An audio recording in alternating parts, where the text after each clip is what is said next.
Hello everybody, it's Mrs. Rowe, and I want to read you a story about a mommy who is taking care of her babies with a little friend who we might think might be a bad guy, but turns out to be a pretty good guy.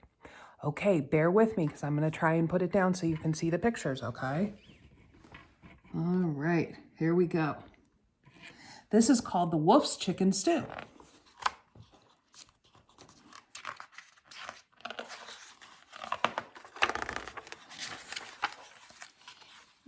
There once lived a wolf who loved to eat more than anything else in the world. As soon as he finished one meal, he began to think of the next. What do you think he's thinking about? Because he had some fish, and it looks like, oh, maybe he had a soda. Maybe he's thinking about dessert. One day, the wolf got a terrible craving for chicken stew. All day long, he walked across the forest in search of a delicious chicken. Finally, he spotted one. Ah, she is just perfect for my stew, he thought. See, look, there's Mama Chicken. The wolf crept closer, but just as he was about to grab his prey, bum, bum, bum, he had another idea. If there were just some way to fatten this bird up a little more, he thought, there would be all the more stew for me. So she's walking into her house. What do you think he's going to do? The wolf ran home to his kitchen, and he began to cook. Look at that stack of pancakes. First, he made 100 scrumptious pancakes. Then, late at night, he left them on the chicken's porch. Eat well, my pretty chicken, he cried. Get nice and fat for my stew.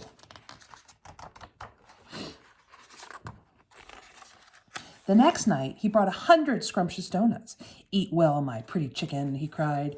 Get nice and fat for my stew.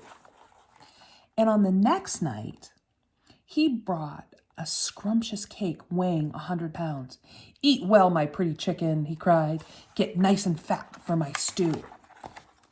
At last, all was ready. This was the night he had been waiting for. He put a large stew pot on the fire and set out joyfully to find his dinner. That chicken must be as fat as a balloon by now, he thought. Let's see.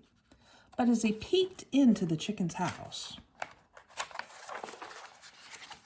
the door opened suddenly and the chicken screeched, "Oh, so it was you, Mr. Wolf." Children, look, the pancakes and the donuts and that scrumptious cake, they weren't from Santa Claus. All those presents were from Uncle Wolf. The baby chicks jumped all over the wolf and gave him 100 kisses.